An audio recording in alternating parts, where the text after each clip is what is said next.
washabihi ajma'in. Amma ba'd. Kepada yang terhormat Ibu Kepala SD Negeri Ketanggi 01 Ibu Tuti Kusmawati SPD, yang kami hormati Kepala TK Putra Utama Ketanggi beserta gurunya, yang kami hormati Kepala Bunda PAUD Ketanggi beserta gurunya, yang kami hormati TK Bustanul Atfal Purworejo bersama gurunya, yang kami hormati Kepala TK Muslimat Purworejo beserta gurunya, serta yang kami hormati Bapak M. Asad Nurul Aziz selaku calon guru penggerak angkatan 7 dari SD Negeri Ketanggi, yang pada kesempatan hari ini akan menyampaikan sosialisasi dan diseminasi tentang pelatihannya. Pertama-tama marilah kita panjatkan puja dan puji syukur kehadirat Allah Subhanahu wa taala, di mana atas rahmat dan karunia-Nya sehingga kita dapat berkumpul dalam kesempatan yang berbahagia kali ini. Tak lupa pula salawat dan salam marilah kita aturkan kepada junjungan kita Nabi Agung Nabiullah Muhammad sallallahu alaihi wasallam, yang kelak kita nantikan syafaatnya di yaumul akhir. Amin Allahumma amin. Perkenalkan, di sini saya selaku pembawa acara untuk menyampaikan peruntutan acara pada siang hari ini. Acara yang pertama yakni sambutan. Acara yang kedua yakni sambutan Kepala Sekolah SD Negeri Ketanggi 01. Dilanjutkan acara yang ketiga, acara sosialisasi dan diseminasi. Kemudian acara yang terakhir yakni penutup. Meniti acara yang pertama, marilah kita awali acara pada siang hari ini dengan bacaan suratul Fatihah bersama-sama. Biridullah wa bisyafati Rasulillah. Al-Fatihah. Bismillahirrahmanirrahim. Alhamdulillahirabbil alamin. Iyyaka na'budu wa iyyaka nasta'in.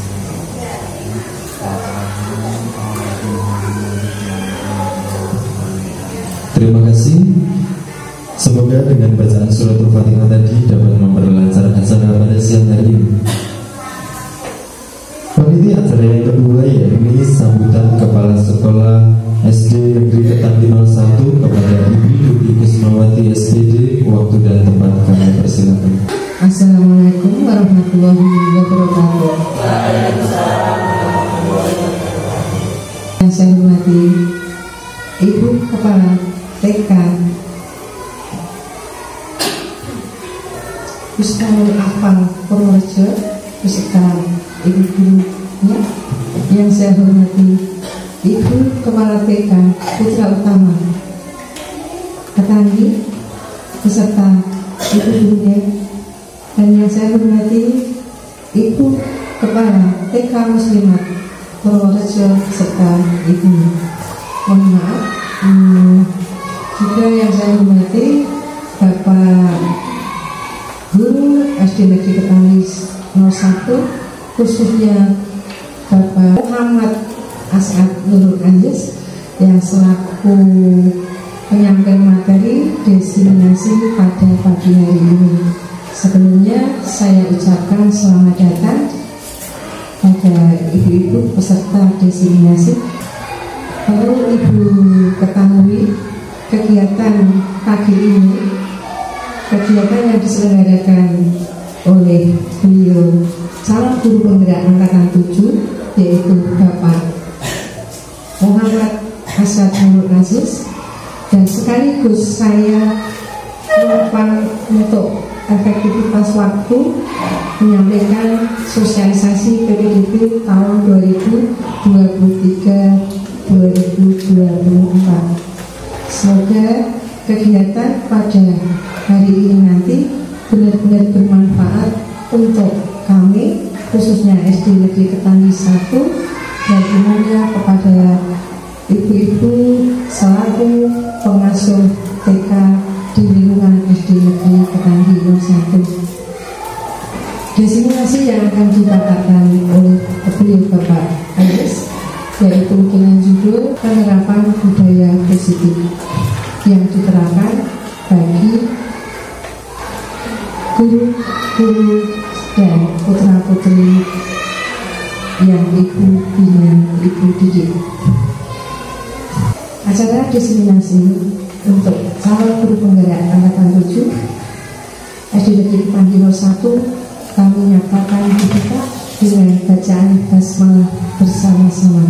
Bismillahirrahmanirrahim. Kami mengucapkan pada Bapak Elis dipersilakan. Assalamualaikum warahmatullahi wabarakatuh. Alhamdulillah wa syukurillah, asyhadu an la ilaha illallah wahdahu la syarika lah wa asyhadu anna Muhammadan abduhu wa rasuluhu la nabiyya ba'dah. Allahumma shalli wa sallim ala sayyidina Muhammad wa ala ali sayyidina Muhammad. Amma ba'd. Yang saya hormati Ibu Kepala SD Negeri Ketani 1, Ibu Dwi Kusmawati Sarjana Pendidikan, yang kami hormati Bapak Ibu Guru SD Negeri Ketani 1, yang saya hormati pula Bapak Ibu Guru, Ibu-ibu Guru, Bunda PAUD yang pada kesempatan pagi hari ini berkenan hadir di sini dalam rangka kegiatan diseminasi pemahaman dan pengalaman penerapan budaya positif. Nah, intinya di sini kita akan menyampaikan beberapa hal terkait dengan budaya positif. Akan tetapi sebelum kita masuk ke materi apa yang akan saya sampaikan, yang pertama saya mengucapkan terima kasih atas kerawuhan panjenengan semua di sini. Yang kedua, mohon maaf apabila kami menyita waktu panjenengan, kemudian membuat ketidaknyamanan ini dari pribadi saya mohon maaf yang sebesar-besarnya. Sebelumnya saya ingin menyampaikan profil saya. Di sini ada foto saya. Kemudian nama saya mungkin ada Bapak Ibu yang belum kenal dengan nama saya, tapi sebagian sudah kenal. Nama saya M. As'ad Nurul Aziz. M-nya ini memang di akte M, jadi saya tidak berani untuk mengubah Muhammad gitu. Karena saya juga sungkan dengan garwanipun Bu Ambar yang dulu yang menamai garwanipun Ambar saat penulisan. Kalau ditulis semua katanya boten amot, jadi tidak muat, akhirnya disingkat M gitu. Itu story-nya seperti itu, histori. Kemudian tempat tanggal lahir Kabupaten Semarang 17 September 1986. Sudah punya istri 1, insya Allah tidak nambah. Kemudian punya anak 1, on the way 2. Insya Allah nanti kalau Tuhan mengizinkan setelah Lebaran jadi 2. Kemudian alamat saya di Dusun Ngemlak, Desa Ketanggi, Kecamatan Suruh, RT 12 RW 04. Unit kerja di SD Negeri Ketani 1. Saya merupakan calon guru penggerak angkatan 7 dari SD Negeri Ketani 1 yang sekarang sudah menempuh pendidikan di modul 2. Jadi di pendidikan guru penggerak itu kita mempelajari 3 modul. Modul pertama sudah selesai, kemudian kita akan masuk ke modul 2, dan kebetulan besok hari Minggu itu akan mengikuti lokakarya di Kaupni Ungaran. Nah, ini sedikit dari profil saya, my profil seperti itu. Kemudian nanti jika ada hal yang perlu ditanyakan lewat japri saja. Bapak Ibu yang saya hormati, seyoganya sebenarnya itu guru penggerak itu berasal dari jenjang pendidikan yang berbeda-beda. Kebetulan saya ada di jenjang SD, di jenjang TK di Kecamatan Suruh sendiri juga sudah ada, bahkan ada yang lulus nih, sudah ada yang lulus nih di angkatan 5 nih. Ya, angkatan 5 nih. Kemudian angkatan 5 di Kabupaten Semarang itu langsung ke angkatan 7, angkatan 6-nya tidak ada, tidak membuka. Kebetulan saya dulu seleksinya di angkatan 5 itu lolos. Tetapi untuk pendidikannya karena kuotanya sudah penuh, maka saya digeser ke angkatan 7 untuk pendidikannya, bareng-bareng dengan yang seleksi di angkatan 7. Mungkin panjenengan semua sudah pernah melihat foto atau gambar beliaunya ini. Kira-kira ini gambarnya siapa Bapak Ibu? Ki Hajar Dewantara, betul. Ki Hajar Dewantara ini siapa tuh? Ki Hajar Dewantara ini merupakan bapak pendidikan Indonesia. Jadi semasa mudanya, sewaktu masa perjuangan, yang berjuang di bidang pendidikan itu ya sosok ini, beliaunya ini, Ki Hajar Dewantara. Maka beliau diberi julukan Bapak Pendidikan Indonesia. Nah, dari beliau Ki Hajar Dewantara, pandangan atau cara berpikir Ki Hajar Dewantara ini tidak usang. Artinya sampai kapanpun, bahkan sampai sekarang, pandangan beliau ini masih dipakai. Ini filosofi pendidikan Ki Hajar Dewantara. Ada ing karso tulodo ing madya mangun karso tuturi handayani. Saya yakin Bapak Ibu semua di sini sudah tahu makna ing karso tulodo ing madya mangun karso dan lain sebagainya ini. Ing karso tulodo artinya ing karso itu berarti di muka, di depan. Tulodo berarti contoh. Seorang guru, seorang pemimpin. Panjenengan semua kan pemimpin di sekolah masing-masing. Termasuk kita semua pemimpin di sekolah masing-masing. Paling tidak pemimpin pembelajaran. Makanya kita dituntut untuk memberikan tauladan atau contoh kepada anak didik kita. Selain anak didik kita, apakah kita bisa memberi contoh kepada komunitas yang lain? Pastinya bisa. Makanya filosofi pendidikan Ki Hajar Dewantara ini tidak hanya sampai ke anak didik, tetapi juga ke komunitas, ke warga masyarakat pun bisa. Kemudian ada ing madya mangun karso. Madya itu artinya tengah. Yen ono tengah, yo bangun keadaan, membangun keinginan.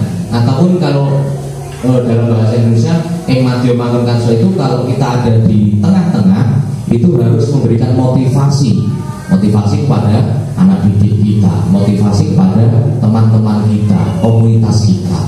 Komunitas di sini dalam arti ya komunitas pendidik, karena di sini kita perannya adalah sebagai pendidik.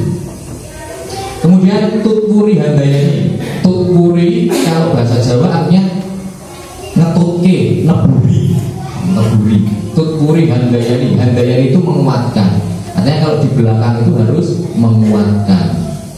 Nah, dari ketiga filosofi yang diajarkan oleh Ki Hajar Dewantara ini, ing karso song tulodo ing madya mangun karso tuturi handayani, tujuan utamanya apa?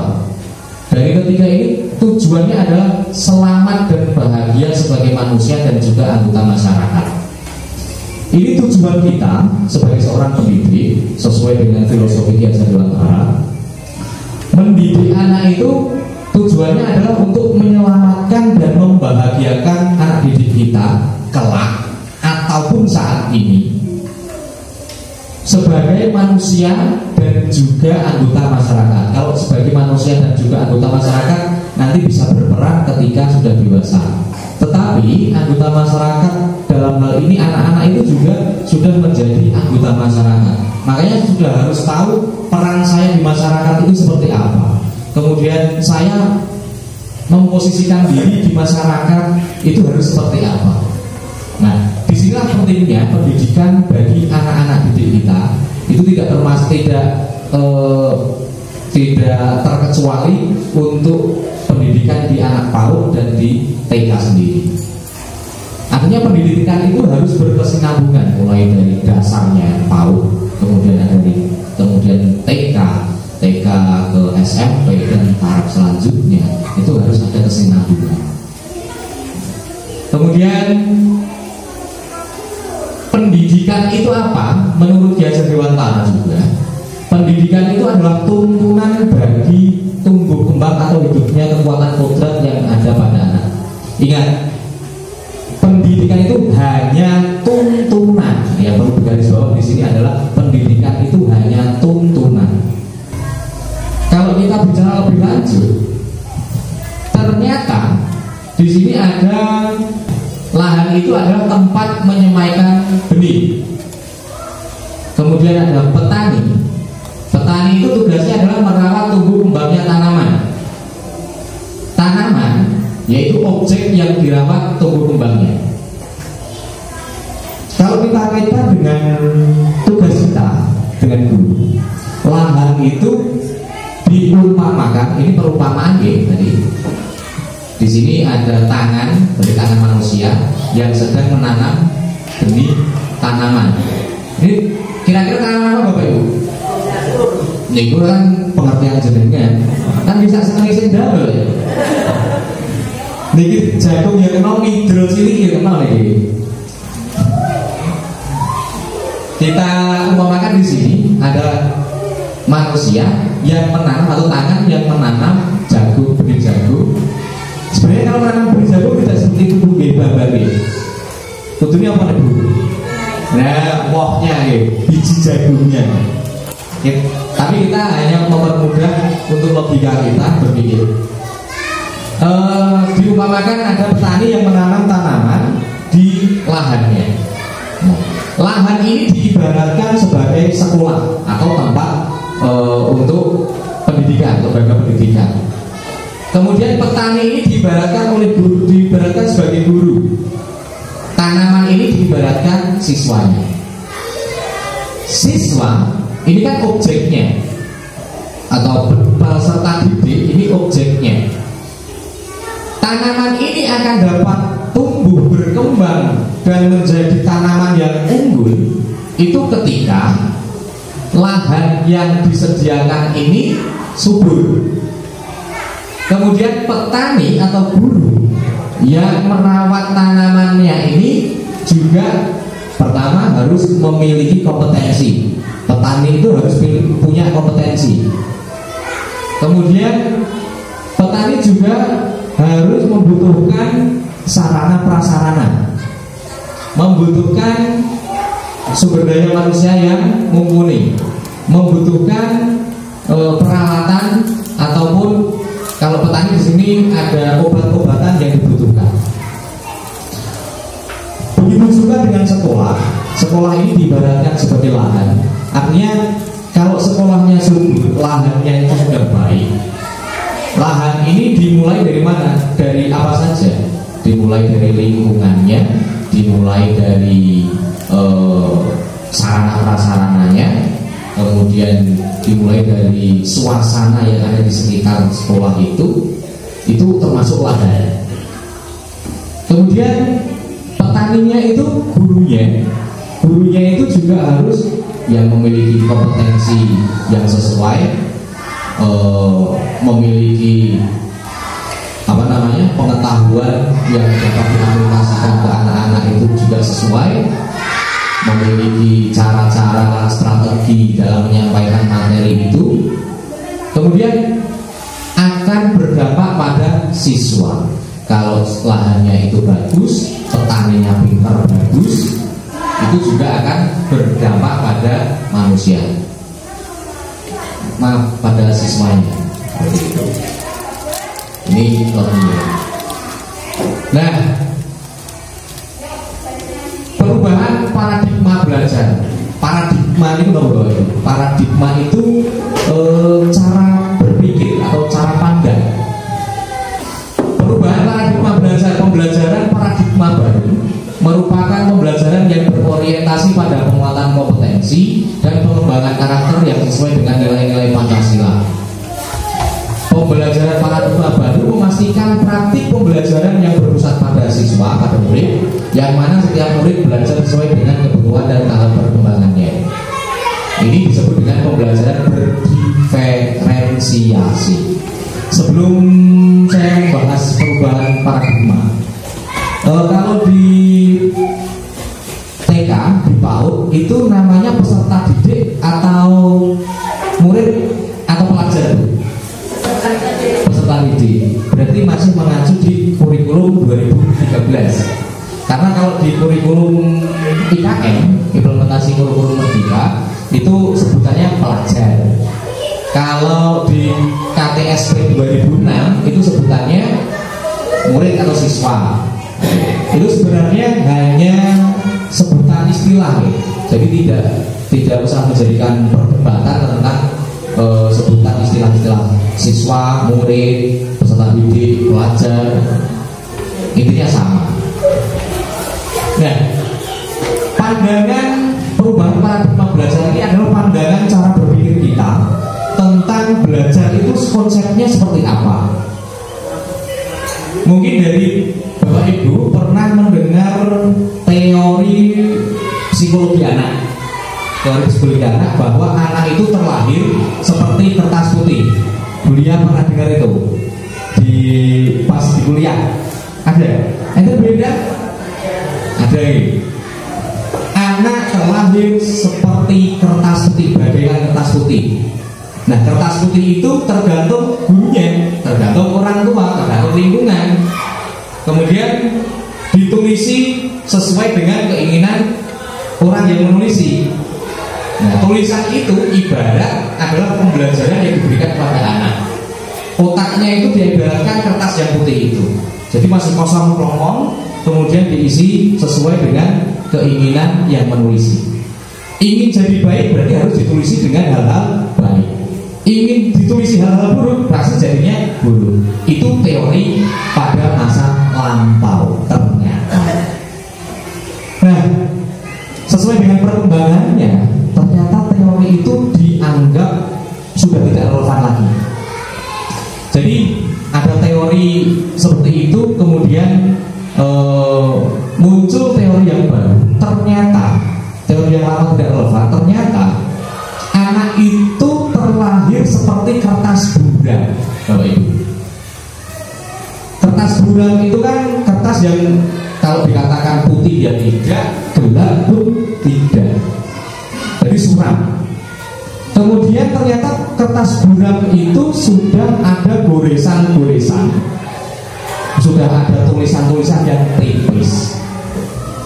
Kemudian tulisan-tulisan tipis itu tugas dari pendidik, tugas dari orang lain, pengajar, yaitu menebalkan goresan-goresan atau tulisan-tulisan yang sudah ada. Ini kalau kita kaitkan dengan teori di keagamaan, itu juga akan tersambung. Bahwa anak itu terlahir sudah punya takdirnya sendiri-sendiri, gitu ya. Kalau sudah punya takdirnya sendiri-sendiri, artinya kalau kertas putih kosong berarti kan tidak masuk. Jadi sudah punya takdirnya sendiri-sendiri. Apakah takdirnya ini nanti anak-anak itu akan bisa menjadi anak yang baik atau menjadi anak-anak yang tidak baik? Itu tugasnya pendidik. Nah, sebenarnya anak-anak ini sudah punya bekal atau sudah punya kodratnya masing-masing. Namanya kodrat alam. Kodrat alam ini seperti yang saya sampaikan, itu ibarat kertas buram yang sudah ditulisi. Di situ ada kodrat baik, ada kodrat buruk, ada akal yang baik, ada akal yang buruk. Kita tidak bisa mencetak itu harus menjadi baik, tetapi kita bisa mengarahkan untuk menebalkan hal-hal yang baik. Hal-hal yang baik itu kita tebalkan dengan pembiasaan-pembiasaan, dengan pembelajaran-pembelajaran yang baik. Tetapi kita juga tidak bisa menghapus hal-hal yang buruk. Makanya seorang guru itu tidak bisa menghilangkan hal-hal yang buruk, tetapi harus bisa menebalkan hal-hal yang baik. Ketika kita berhasil menebalkan hal-hal yang baik, maka hal yang buruk itu tidak akan tebal, bahkan nanti bisa hilang dengan cara sendirinya. Inilah teori yang kedua yang sekarang banyak dipakai oleh para ahli sebagai rujukan. Ternyata anak itu memang sudah punya kodratnya masing-masing, tinggal bagaimana caranya seorang guru pendidik dan warga masyarakat yang lain itu menebalkan hal-hal baik pada diri anak. Seperti itu Bapak Ibu. Pembelajaran paradigma baru memastikan praktik pembelajaran yang berpusat pada siswa. Kalau kita masuk ke sekolah, ke pembelajaran di kelas di sekolah, kita harus memastikan bahwa pembelajaran yang kita laksanakan ini berpusat pada murid. Jangan menggunakan pembelajaran yang sifatnya konvensional atau tradisional seperti masa-masa lampau. Berpusat pada murid ini nanti berarti kita harus memperhatikan karakter-karakter anak, mulai dari kompetensi yang dimiliki, yang disukai, kemudian hal-hal yang menjadi identitas mereka, itu yang perlu kita gali. Tadi kemarin simulasi penculikan, wah, itu menakutkan sebenarnya. Kemudian di TK Dropon juga seperti itu, PA juga pembelajarannya kemarin kelihatannya menarik. Saya pun takut masuk ke dalam karena takutnya mengganggu aktivitas anak-anak. Jadi aktivitas anak-anak kalau ketika ada orang asing yang masuk itu pasti jadi pusat perhatian gitu. Makanya saya tidak berani masuk ke dalam ruangan pembelajaran. Tuh. Jadi pembelajaran yang sudah dilakukan harus berpusat pada anak atau berpusat pada murid, yang mana setiap murid ini harus belajar sesuai dengan kebutuhannya. Kebutuhannya apa? Apa yang menjadi potensi dalam dirinya? Karena kebanyakan dari kita, tidak tahu kalau panjenengan mungkin berbeda. Kebanyakan dari kita, anak-anak itu kalau ilmu pengetahuannya bisa, pintar, itu berarti jadi anak yang pintar. Nanti kedepannya pasti jadi anak yang sukses. Kebanyakan dari kita seperti itu. Kemudian kalau kurang dalam suatu mata pelajaran, di sini kan ternyata saya juga tahu bahwa di TK itu ada mata pelajaran, ada muatan, ada pelajaran PAI, walaupun bentuknya mungkin berbeda, tetapi esensinya, oh ini PAI mata pelajaran sendiri. Itu. Tetapi ternyata ada pembagian-pembagian seperti itu, dan saya baru tahu kemarin saat di TK Putra Utama, katanya besok hari Sabtu itu ada kegiatan lomba untuk PAI, guru PAI. Nah, ternyata saya berpikir, oh ternyata ada pembagian seperti itu. Ada, baru tahu. Nah, ketika ada anak yang kurang dalam mata pelajaran tertentu, misalnya tidak bisa berhitung ataupun kurang dalam pembelajaran matematika, kecenderungan orang tua itu, anakku raiso matematika, tak leske matematika, gitu loh. Kecenderungannya seperti itu. Anak saya kurang dalam IPA, saya les IPA supaya bisa, gitu. Itu juga tidak salah. Hal seperti itu tidak salah, karena pemikiran kita pasti ingin memaksimalkan kemampuan anak. Tapi ternyata ada hal yang lebih efektif lagi ketika kita melihat perkembangan anak. Jadi ketika anak kurang dalam matematika, bahasa Indonesia, IPA, itu pasti ada satu hal dari anak itu yang memiliki kelebihan. Misalnya di olahraga, seni misalnya. Di olahraga itu bisa kita maksimalkan dengan, kalau mau di lesnya ya lesnya olahraga, lesnya seni ya lesnya seni, misalkan gitu.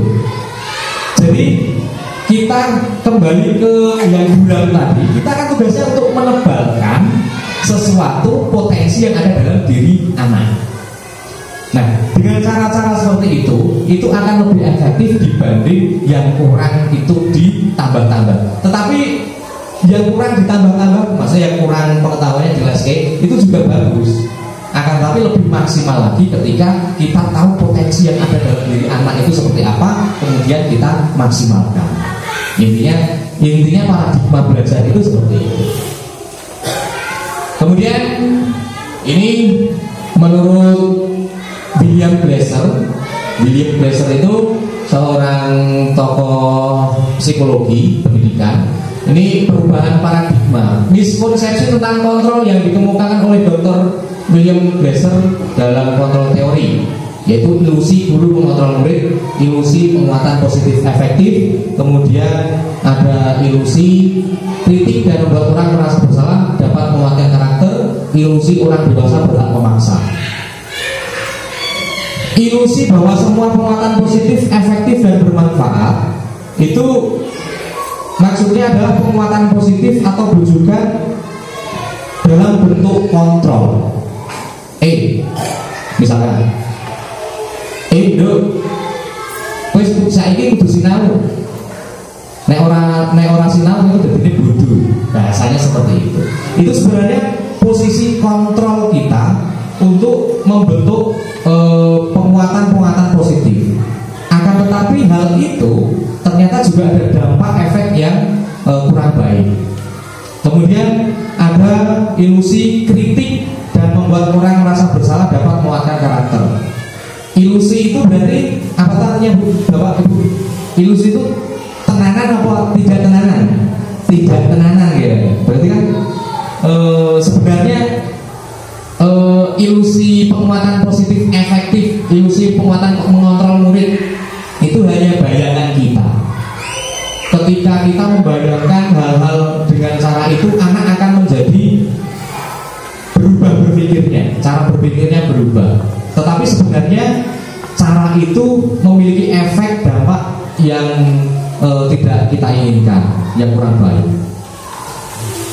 Nah, dari William Glasser, kemudian ada Stephen R. Covey mengatakan bahwa bila kita ingin membuat kemajuan perlahan, sedikit-sedikit, ubahlah sikap atau perilaku Anda. Namun bila kita ingin memperbaiki cara-cara utama kita, maka kita perlu mengubah kerangka acuan kita. Ubahlah bagaimana Anda melihat dunia, bagaimana Anda berpikir tentang manusia. Ubahlah paradigma Anda, skema pemahaman dan penjelasan aspek-aspek tertentu tentang realitas. Jika kita ingin membuat perubahan untuk anak didik kita mulai dari diri kita, memahami potensi yang ada dalam diri kita, kemudian membuat rencana-rencana skema dalam pemahaman dan penjelasan aspek-aspek yang ada pada diri anak didik kita. Maksudnya seperti itu. Disiplin positif. Nah, disiplin positif itu apa? Disiplin adalah cara mengontrol dan menguasai diri untuk memilih tindakan yang mengacu pada nilai-nilai yang kita hargai. Tetapi disiplin ini seringkali identik dengan tata tertib, identik dengan apa yang harus kita lakukan sesuai aturan. Hukuman, kalau tidak ada disiplin nanti dihukum. Itu identiknya seperti itu. Padahal yang namanya disiplin itu adalah cara mengontrol dan menguasai diri kita sendiri berdasarkan keyakinan diri kita sendiri bahwa hal itu baik dan harus dilakukan, bahwa hal itu buruk dan tidak boleh dilakukan. Untuk menyampaikan kepada peserta didik, memahamkan kepada peserta didik, maka ada teknik-teknik tertentu yang harus, atau strategi tertentu yang harus Bapak Ibu semua lakukan.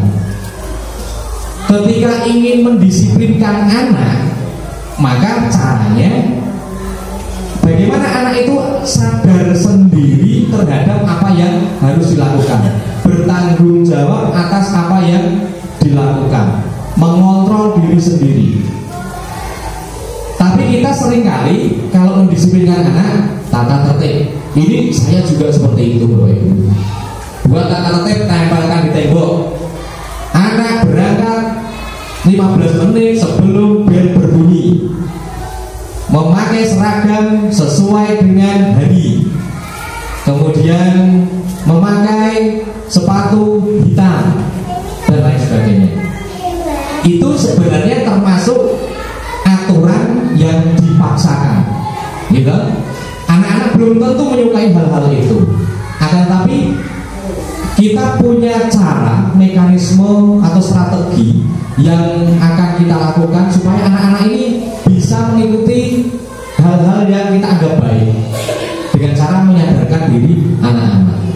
Nah, tujuannya apa disiplin itu? Tujuannya adalah untuk memotivasi murid atau anak untuk menjadi yang mereka inginkan. Ketika kita memaksakan sesuai dengan aturan, ternyata aturan itu yang membuat kita sendiri.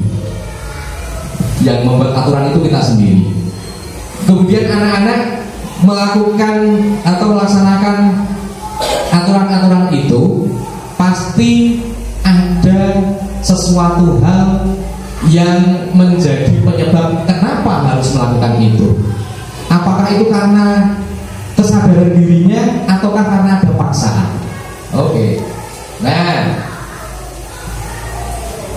ketika disiplin positif itu tercapai, maka akan menuju atau mencapai profil pelajar Pancasila. Apa yang kita tanamkan pada diri anak akan mencapai profil pelajar Pancasila. Apa saja profil pelajar Pancasila itu? Beriman, bertakwa kepada Tuhan Yang Maha Esa, kemudian berkebinekaan global, gotong royong, kreatif, bernalar kritis, dan mandiri. Beriman, bertakwa kepada Tuhan Yang Maha Esa, ini dapat kita lakukan dengan cara disiplin positif. Biasanya kalau di tempat Bapak Ibu itu ada pembiasaan di pagi, kemudian di jam-jam tengah-tengah pelajaran, di akhir kegiatan ada Asmaul Husna seperti itu gitu. Kemudian ada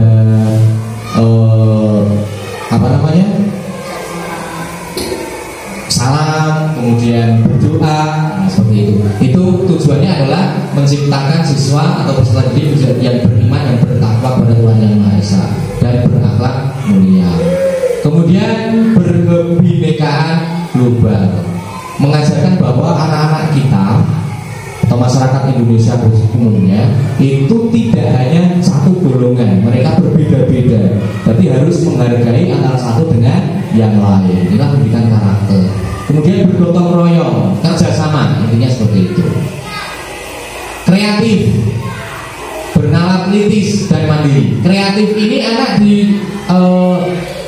diharapkan dapat menciptakan sesuatu sesuai dengan nalarnya, sesuai dengan kemampuannya, kompetensi yang dimiliki oleh anak. Kemudian bernalar kritis, bisa berpikir, kemudian bisa memberikan pendapat, menjawab pertanyaan, itu bernalar kritis.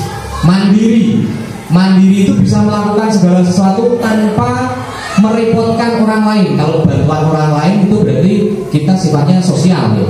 Tapi untuk mandiri ini tanpa merepotkan orang lain. Kalau profil pelajar Pancasila itu ada 6 ini, dan itu dapat tercapai ketika disiplin positif ini kita terapkan di lingkungan sekolah kita.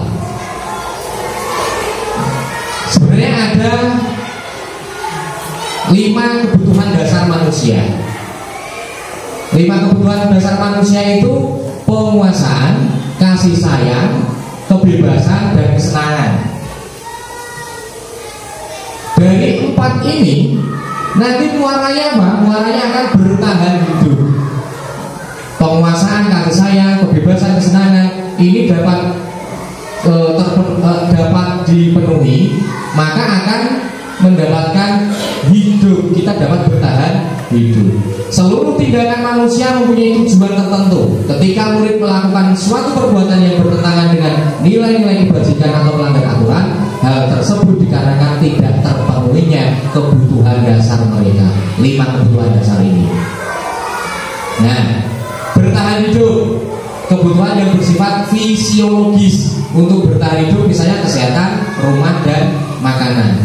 Kasih sayang, kebutuhan akan hubungan dan koneksi sosial, kebutuhan untuk memberi dan menerima kasih sayang, dan kebutuhan untuk merasa menjadi bagian dari suatu kelompok. Penguasaan, kasih sayang ini ibaratnya begini, kita ingin pengakuan dari orang lain. Nah, kebutuhan akan kasih sayang. Makanya kalau siswa kita itu paling suka kalau ada ribut. Nek lem niku bisa apa? Dipuji. Kalau dipuji. Nah. Kemudian penguasaan, dianggap berharga, bisa membuat perbedaan, bisa membuat pencapaian, kompeten, diakui dan dihormati. Kebebasan, kemandirian, otonomi, memiliki pilihan dan mampu mengendalikan arah hidup seseorang. Kemudian kesenangan, kebutuhan untuk mencari kesenangan bermain dan tertawa. Dari 5 ini semuanya itu kebutuhan dasar manusia.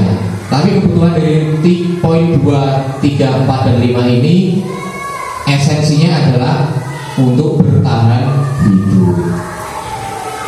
Nah, motivasi perilaku manusia menurut Brian Dawson mengatakan ada 3 alasan motivasi perilaku manusia, antara lain menghindari ketidaknyamanan, kemudian mendapatkan imbalan atau penghargaan dari orang lain, menghargai nilai-nilai kebajikan diri sendiri. Oke, perilaku, motivasi perilaku manusia. Manusia itu berperilaku disiplin misalnya. Disiplin itu karena ada faktor yang membuat harus disiplin. Faktor penyebabnya apa? Supaya nanti tidak atau terhindar dari ketidaknyamanan atau hukuman. Contoh, ini kalau ke siswa, anak diberi tugas di rumah untuk membuat portofolio, katakan misalnya mencari gambar-gambar binatang, nanti ditempel di buku, dibuat portofolio. Anak ini ada 3 kriteria menurut Brian Dawson. Ada 3 kriteria mengerjakan hal itu. Motivasinya apa? Ada yang memiliki motivasi menghindari hukuman. Nanti kalau tidak dikerjakan atau tidak membuat pekerjaan itu dimarahi bu guru, dimarahi bunda, mungkin seperti itu. Kemudian mendapatkan imbalan penghargaan dari orang lain. Nanti kalau kita membuat itu terus bagus, akan diberi nilai yang bagus oleh bu guru, oleh bunda, misalkan begitu. Atau motivasi yang ketiga yaitu menghargai nilai-nilai kebajikan diri sendiri. Karena ini memang tugas saya harus melaksanakan tugas itu. Itu karena kesadaran. Ada yang termotivasi seperti itu. Dari 3 motivasi itu, biasanya anak itu lebih ke yang nomor 2 dan nomor 1, menghindari hukuman atau mendapatkan nilai.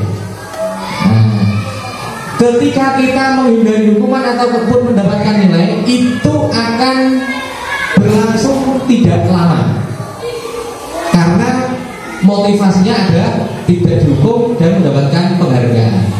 Tetapi jika anak itu bisa menghargai nilai-nilai kebajikan diri sendiri, maka nilai motivasi perilaku ini akan bertahan lama karena sudah sadar dari diri kita sendiri. Nah, disinilah tugas kita sebagai pendidik untuk menghargai nilai-nilai kebajikan diri sendiri ini muncul pada diri anak didik kita. Maaf Pak, saya dan Anda. Dani, kamu lagi.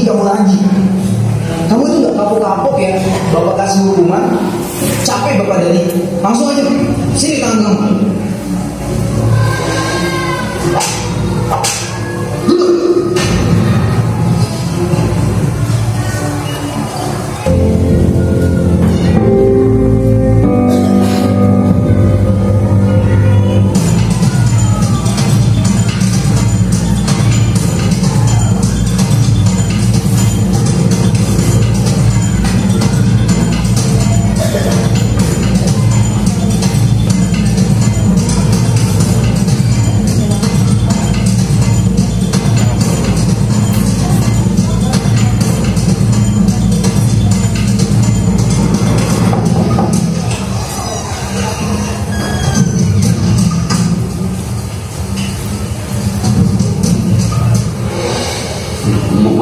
Saya dan Anda. Dani, kamu tahu nggak sekarang ini jam berapa? Jam 1 siang Pak. Dan kamu tahu kan jam Bapak itu mulainya jam berapa? Jam setengah 1 siang Pak. Kamu itu kan kelas siang ya? Kok masih bisa datangnya terlambat? Maaf Pak, sebenarnya saya. Udah, sebagai hukumannya ulurkan kedua tangan kamu. Ingat ya, yang lainnya jangan mencontoh dari. Kalau kalian nyontoh, ada yang melanjutkan dia lagi, masih tahu aturannya.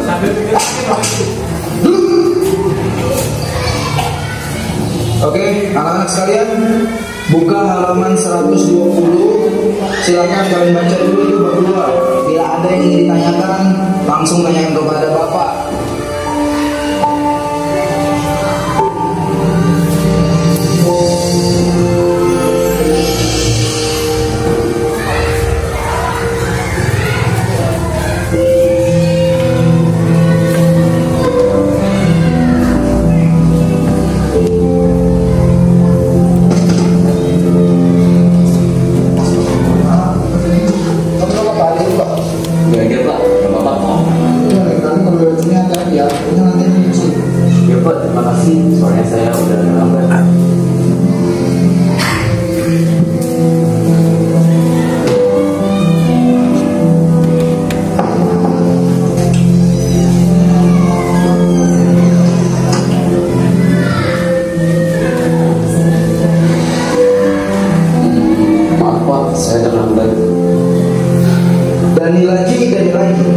Kenapa ya? Kamu ini kok gak bisa jadi anak disiplin seperti yang lainnya? Dari teman-teman kamu nih yang lain bisa datang tepat waktu. Bahkan ya setengah jam sebelum jam Bapak mulai, mereka sudah datang. Bapak sebenarnya tadi. Udah, dari diam. Bapak gak mau dengar apapun alasan kamu. Kamu tahu kan? Harus apa? Sini, kedua tangan kamu. Jadi, dengar ya, kalau kamu masih aja datang lambat, Bapak gak akan segan-segan untuk selalu melakukan ini sama kamu setiap hari. Dan ini berlaku untuk semuanya. Dengar ya?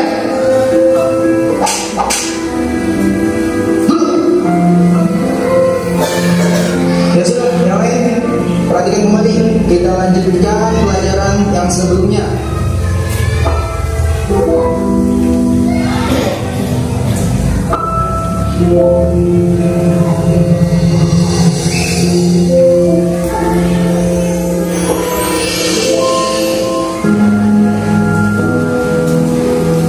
Jadi kartunya mau dibawa kemana Pak? Biar saya bantu. Udah, nggak usah deh, Bapak bisa kok sendiri. Tapi Pak, Bapak kan habis jatuh. Nggak apa-apa, bannya masih kuat kok. Tadi selagi siang aja ke mesin. Beneran ini nggak apa-apa.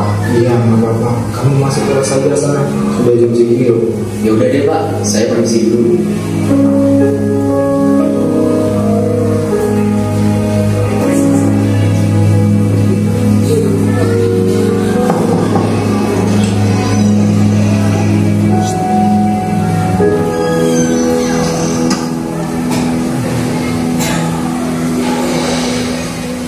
Maaf Pak, saya terlambat. Dani, kamu lagi. Kamu itu nggak kapok-kapok ya? Bapak kasih hukuman. Kamu itu kan masuk siang loh. Kok bisa sampai terlambat seperti ini loh? Maaf Pak, saya... Udah. Capek Bapak Dani. Langsung aja. Sini tangan kamu.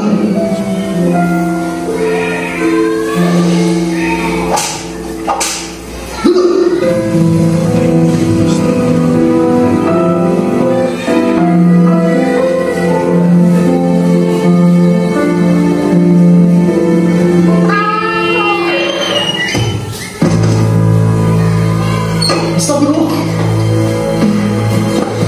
Kamu gak apa-apa nak? Bapak bawa ke rumah sakit ya? Nggak perlu Pak, saya buru-buru. Mau kemana? Biar Bapak antarin. Mau pulang ke rumah Pak, sudah ditunggu kakak saya. Kalau saya terlambat pulang, kakak saya bisa terlambat sekolah. Pak, terlambat sekolah? Saya pulang dulu Pak, assalamualaikum. Ya udah, Bapak temenin kamu pulang ya. Ayo.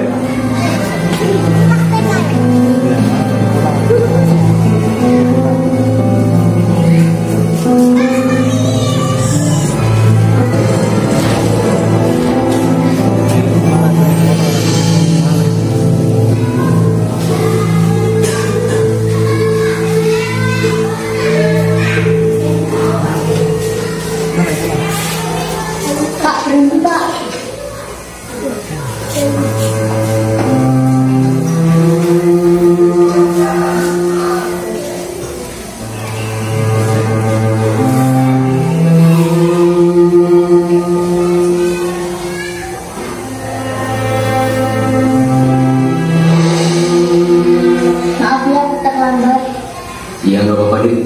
sepertinya kakak udah terlambat. Tak ada manusia. Kita lanjutkan di bawah dulu. Nanti kalau melihat video itu jenengan jadi nangis. Inti dari video yang kita lihat bersama-sama tadi bahwa ada sesuatu hal yang menjadikan alasan bagi anak didik kita itu untuk tidak melakukan budaya disiplin positif. Nah, tergantung dari mana kita melihat, dari sudut pandang yang mana kita melihat. Apakah itu dari sudut pandang ketidakdisiplinannya ataukah penyebabnya karena apa? Nah, itu tugas kita sebagai seorang pendidik harus bijaksana dalam hal seperti itu. Nanti ada pembahasan tentang itu tadi. Konsep disiplin dengan identitas gagah itu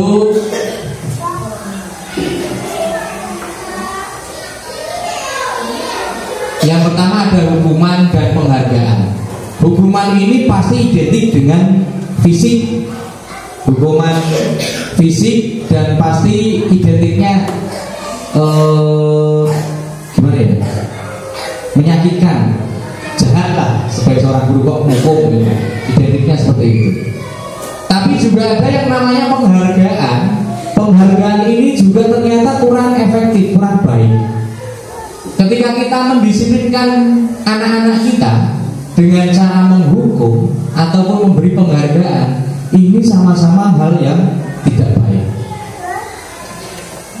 Hukuman itu menyakitkan, murid merasa takut, tidak nyaman, memaksa, rendah diri, merasa dirinya itu rendah, kemudian membenci peraturan. Itu kalau hukuman. Kemudian penghargaan ini tidak efektif, merusak hubungan antara individu dengan yang lainnya, kemudian mematikan kreativitas. Penghargaan menghukum, misalnya dengan sistem ranking, merampas hak untuk menghargai dirinya. Tidak efektif apabila itu hanya berlaku pada anak-anak yang pintar roh. Kalau penghargaan biasanya diberikan pada yang pintar roh, yang kurang pintar jadi kita beri penghargaan. Kemudian dari anak-anak yang pintar dan yang kurang pintar tadi juga akan terjadi kecemburuan. Yang dapat hadiah kan kamu terus, aku kan tidak pernah dapat hadiah, tidak usah main dengan saya, misalkan seperti itu. Biasanya seperti itu. Itu banyak terjadi kasusnya. Pengalaman saya juga ada. Anakku diri kurang dibolo. Cerita sedikit. Anak saya itu di kelas jumlahnya 32, satu kelas. Di sana yang berteman dengan anak saya itu hanya ada satu yang cewek. Kalau yang cowok kan mungkin agak berbeda pemikirannya dengan cewek ini. Kalau yang cewek itu geng-gengan. Dari semester 1 sampai awal semester 1 sampai akhir semester 1 itu belum berani cerita dengan saya. Cerita ketika ada beberapa temannya yang sudah mulai bolong. Setelah saya mendengarkan ceritanya, oh ternyata prosesnya seperti itu. Ya kurang lebih seperti yang saya sampaikan di depan tadi. Itu memang terjadi. Nah, penghargaan itu juga mematikan kreativitas yang lain. Ketika kita tidak memberikan penghargaan, anak juga tidak akan melakukan kreativitasnya. Biasanya diberi hadiah, tapi ketika tidak diberi hadiah, sesuk orang gawe, sesuk tidak buat lagi karena tidak ada hadiahnya. Biasanya seperti itu. Kemudian penghargaan adalah penghargaan menghukum, ranking. Nah, ini Bapak Ibu yang perlu kita cermati. Sistem ranking itu akan membanggakan anak, akan membanggakan orang tua yang mendapatkan ranking di atas. Tetapi ketika kita berbicara dengan ranking anak yang di bawah rata-rata, itu akan mematikan dirinya, kreativitasnya akan mati, minder. Nanti akan muncul perasaan-perasaan seperti itu. Makanya ranking ini akan bagus ketika yang mendapatkan nilai ranking di atas, tapi yang di bawah itu akan menjadi hal yang berdampak kurang baik. Kemudian merampas hak untuk menghargai dirinya. Konsep disiplin dengan identitas yang sukses. Yang sukses itu yang bagaimana? Konsekuensi dan restitusi. Konsekuensi itu yaitu penguatan jangka pendek, perlu monitoring berkelanjutan, stimulus respon. Konsekuensi itu tanggung jawab. Kalau saya belajar, berarti saya akan mendapatkan nilai yang bagus. Jadi nilai bagus itu bukan tujuan, tetapi adalah akibat ketika kita sudah belajar. Anak ketika memiliki motivasi seperti itu, maka untuk penguatan jangka panjangnya itu akan lebih mudah. Kemudian ada restitusi. Restitusi itu bertanggung jawab untuk perilakunya, fokus pada pemecahan masalah jangka panjang. Murid menghormati dirinya dan orang lain. Teori kontrol, murid bersemangat memperbaiki kesalahan. Ini kalau kita menggunakan konsekuensi dan restitusi, itu akan konsep disiplin yang kita terapkan akan sukses. Nah, di sini ada hukuman, konsekuensi dan restitusi. Kalau kita menilik ke video yang saya sampaikan di depan tadi, itu banyak hal ketika anak itu tadi si Dani itu berangkat terlambat. Tetapi dari pihak guru itu kan tidak mau tahu kenapa kamu bisa berangkat terlambat. Apa alasannya? Guru tidak mau tahu tentang hal itu. Tapi guru melaksanakan atau melakukan hukuman sebagai motivasi untuk mendisiplinkan anak. Guru menghukum murid untuk berdiri di depan kelas sama dengan pembelajaran berlangsung. Biasanya seperti itu. Itu kalau pembelajaran konvensional seperti dihukum. Kemudian guru marah sehingga murid takut, itu dihukum. Kalau di kasusnya Dani dipukul atau dihukum dengan hukuman fisik. Dihukum dengan hukuman fisik, yaitu dipukul dengan penggaris. Selain itu, secara psikisnya juga ada hukumannya, dibentak-bentak. Nah, itu akan mematikan karakter si anak sebenarnya. Anak itu tidak lantas kalau sudah dihukum, dipukul, dibentak-bentak, itu tidak akan berangkat terlambat. Karena faktornya ternyata setelah kita lihat di akhir video itu ada penyebabnya kenapa si Dani berangkatnya terlambat, yaitu sepatunya ternyata gantian dengan adiknya. Dani masuk siang, adiknya masuk pagi. Setelah adiknya pulang, kemudian sepatunya ganti dipakai Dani. Nah, itu hukuman. Kemudian konsekuensi. Seharusnya seorang guru itu menanamkan kepada anak untuk tahu konsekuensi apa yang dilakukan. Dalam arti bukan konsekuensi hukuman, sanksi, tetapi konsekuensi tanggung jawabnya, tanggung jawab diri sendiri. Seperti yang saya contohkan, kalau kita belajar, nanti kita akan mendapatkan nilai yang bagus. Kita akan naik kelas misalnya. Itu bukan sebuah reward, tetapi itu adalah dampak ketika kita belajar. Maksudnya saya seperti itu. Kemudian ada restitusi. Guru menanyakan keyakinan kelas dan membantu murid menyelesaikan masalahnya. Guru terbuka dan murid menghormati dirinya dan orang lain. Maksudnya begini, di restitusi ini sebenarnya di kasus Dani, yang harus dilakukan guru itu adalah mengidentifikasi. Melihat dulu Dani terlambat, ditanya, Dani kenapa bisa terlambat? Berarti itu mengidentifikasi. Kemudian setelah tahu kenapa terlambat,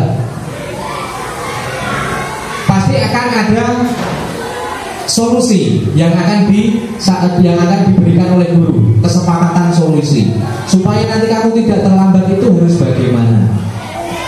Seharusnya seperti itu. Itu yang dimaksud dengan restitusi.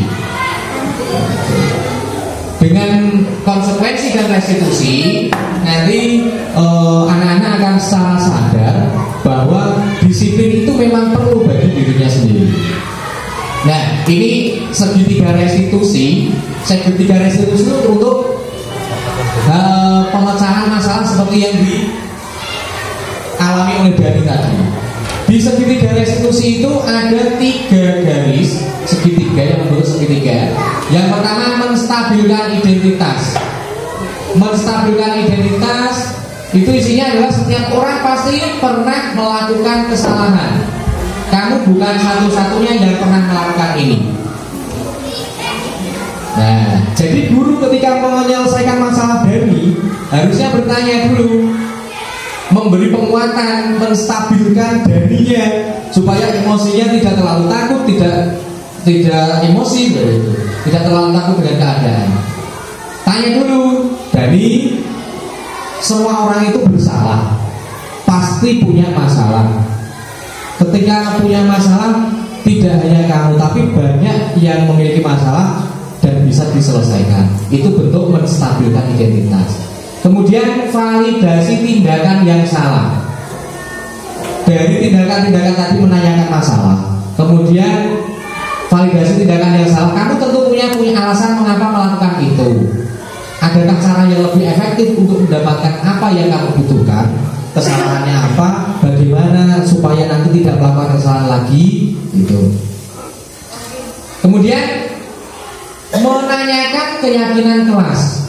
Keyakinan kelas ini sebenarnya hampir sama dengan peraturan kelas, tetapi kalau peraturan kelas itu kan yang menentukan bapak ibu gurunya.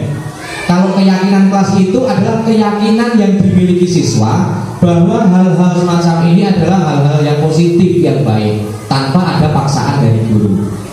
Nah, keyakinan kelas apa yang kita sepakati? Oh, keyakinan kelas kita yang sepakati adalah ketika kita berangkat sekolah, ya 15 menit sebelum pelajaran dimulai kita sudah harus masuk kelas. Kenapa seperti itu? Supaya nanti kita dalam menyiapkan peralatan, menyiapkan bahan-bahan pembelajaran itu lebih efektif. Gitu. Kemudian kamu ingin menjadi orang yang seperti apa di akhir kegiatan setelah pemecahan masalahnya? Kamu itu ingin menjadi orang yang seperti apa? Anak pasti akan menjawab, saya akan menjadi anak yang disiplin, yang patuh terhadap keyakinan kelas yang sudah kita sepakati. Akhirnya nanti akan seperti itu. Inilah pendekatan-pendekatan untuk anak yang bermasalah dalam hal disiplin positif. Nah, ketika kita melihat tadi, ini ada posisi kontrol restitusi, penghukum, manajer, pemantau, teman, pembuat rasa bersalah. Kelima ini adalah posisi kontrol seorang guru. Dari video, saya ingin bertanya dulu, yang Bapak Ibu semua tadi saksikan. Video itu Pak gurunya tadi posisinya kira-kira sebagai apa? Sebagai penghukum atau manajer atau pemantau? Dan menjadi penghukum karena memberikan hukuman kepada anak. Nah, lantas yang paling idealnya kita sebagai guru itu posisinya harus di mana Bapak Ibu? Di mana? Di penghukum atau di teman atau di pemantau? Manajer. Di manajer. Kan pertanyaannya betul ya. Penghukum, teman atau pemantau? Jawabannya teman, ngomong manajer. Tapi saya jawabnya manajer.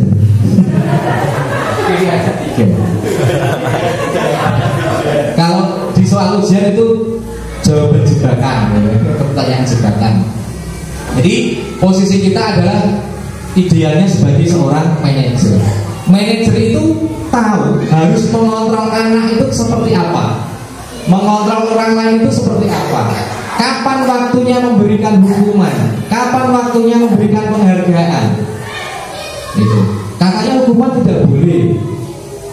Hukuman itu yang tidak boleh itu bentuk-bentuk hukuman yang menyakitkan, yang lain sebagainya tadi.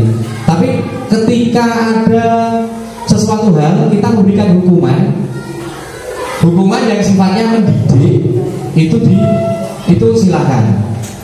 Nek hukuman menulis huruf A 100 kali itu kira-kira mendidik atau tidak? Tidak. Nah, TK nangis nih. Tetapi kalau hukumannya itu disuruh menulis, yuk coba tulis nama. Itu kan sebenarnya bentuk hukuman, tetapi mendidik. Kalau TK sudah ada boleh menulis atau belum? Belum ya? Boleh. Kemudian hukumannya menyanyi lagu yang kamu sukai. Nah, misalkan seperti itu bentuk hukuman yang mendidik. Sebenarnya kemasannya kita secara tidak langsung itu mendidik. Nah, itu tentang posisi kontrol seorang guru. Kemudian penghukum itu posisinya seperti apa? Posisinya itu berbicara keras, membentak-bentak, menghukum fisik. Tadi seperti Pak Guru tadi, menghadik juga, menunjuk-nunjuk juga, kemudian membentak, menghukum fisik dengan memukul penggaris tangannya. Dampaknya apa? Dampaknya anak itu tidak akan langsung berhenti atau tidak mengulangi kesalahannya, tapi justru akan mengulangi kesalahan secara berulang kali. Kemudian tidak menyukai guru ataupun mapel yang diampu. Jadi anak-anak ketika kita membentak anak itu, mereka di pikirannya guru ini galak, sudah tidak menarik, sampai di pelajaran pun juga tidak tertarik dengan pelajaran yang diampunya. Kemudian membuat merasa bersalah. Mbok yojo ngono to lele. Aku kok ya dudukane ibu kepala sekolah nek kowe ngono terus. Misalnya seperti itu. Gurunya mengucapkan dengan kata memelas. Berarti kalau saya seperti ini, Pak Guru nanti dimarahi ibu kepala sekolah. Mereka akan merasa bersalah. Gara-gara saya, Pak Guru dimarahi ibu kepala sekolah. Atau gara-gara saya, Bunda dimarahi ibu saya di rumah. Misalkan seperti itu. Itu membuat merasa bersalah sebenarnya. Dampaknya apa? Dampaknya anak akan rendah diri, merasa dirinya terhina, dan menarik diri dari lingkungan. Minder. Kemudian posisi sebagai teman. Kalau guru itu sebagai teman adalah, misalnya suara guru akan ramah, cenderung bersendau-gurau untuk menghangatkan suasana. Dampaknya apa? Murid akan bergantung pada orang tertentu. Murid tidak mandiri dan tidak bisa berpikir untuk dirinya sendiri. Dampaknya memang seperti itu. Tapi posisi teman ini lebih baik dibanding dengan posisi penghukum. Tetapi juga kurang efektif sebenarnya. Nah, kemudian ada posisi pemantau. Suaranya datar, tidak emosional, tidak bersendau-gurau atau bersuara tinggi. Lempeng nek mulang. Jenengan dulu waktu di sekolah, saat masih menempuh sekolah, pasti juga menemukan guru yang seperti ini. Guru mengarahkan murid berdasarkan peraturan dan konsekuensi, menunjukkan bahasa tubuh dan ekspresi wajah yang datar dan cenderung formal. Iso yo karepmu, ra iso yo karepmu, seperti itu. Saya juga menemui beberapa. Pasti jenengan juga. Kemudian saya sekolah madu kuwi. Kemudian dampaknya apa? Murid akan menghitung konsekuensi dan hadiah tanpa memahami sepenuhnya nilai kebajikan yang dituju. Tidak sepenuhnya mandiri. Biasanya untuk posisi manajer ini, seorang guru itu akan menerapkan model atau metode pembelajaran yang inovatif. Nah, murid akan merasa nyaman, murid akan merasa tenang ketika diampu oleh guru yang berposisi sebagai manajer. Semoga panjenengan termasuk guru yang di posisi kontrol sebagai manajer. Kira-kira posisi mana yang paling ideal? Posisi apa tadi Bapak Ibu? Posisi manajer. Posisi mana yang dapat menunjang motivasi intrinsik murid? Posisi manajer. Posisi manajer, guru dapat menerapkan disiplin positif yang berpihak pada murid dan memerdekakan murid. Nah, keyakinan kelas. Keyakinan kelas itu seperti yang saya sampaikan bahwa adalah kesepakatan yang tersirat, tersurat, lepas dari latar belakang suku, negara, bahasa maupun agama. aturan yang kesepakati oleh anak didik kita berdasarkan kemauan kesadaran diri anak-anak. Itu keyakinan kelas. Keyakinan kelas ini sifatnya tidak menghukum. Bagaimana cara membentukkan keyakinan kelas? Ya pasti mempersilahkan murid untuk bercurah pendapat tentang peraturan yang perlu disepakati di kelas. Kita yakinkan dulu apa yang diyakini oleh anak-anak supaya bisa berperilaku positif. Nah, ini contoh keyakinan kelas: membuang sampah pada tempatnya, tidak mencoret-coret meja, menjaga kebersihan kelas, piket sesuai jadwal, tidak boleh bermain bola di kelas, tidak boleh mencontek, dan lain sebagainya. Ini kalau kita lihat, ini adalah aturan. Tapi aturan ini dinamakan keyakinan kelas ketika dari beberapa hal ini yang membuat adalah menurut kesadaran siswa sendiri. Anak-anak dengan cara sadar membuat keyakinan bahwa oh saya tidak boleh mencoret-coret tembok karena nanti akan kotor, tidak boleh berkelahi, tidak boleh membuli teman. Ini merupakan salah satu bentuk keyakinan kelas yang disepakati oleh anak-anak sendiri. Jadi kita hanya bisa mengarahkan hal yang positif itu yang bagaimana. Yuk kita sepakati bareng-bareng supaya nanti kalian bisa melaksanakan kesepakatan ini sesuai keyakinan kita. Seperti itu. Nah, untuk yang terakhir saya ucapkan terima kasih atas waktu yang sudah Bapak Ibu luangkan pada kesempatan ini. Kemudian sebagai penutup, misal kalau ada pertanyaan dari Bapak Ibu, ada pertanyaan boleh? Tidak ada. Demikian yang dapat saya sampaikan. Kurang dan lebihnya mohon maaf yang sebesar-besarnya. Wabillahi taufiq wal hidayah. Wassalamualaikum warahmatullahi wabarakatuh. Waalaikumsalam. Waktu saya kembalikan kepada pembahasan. Silakan.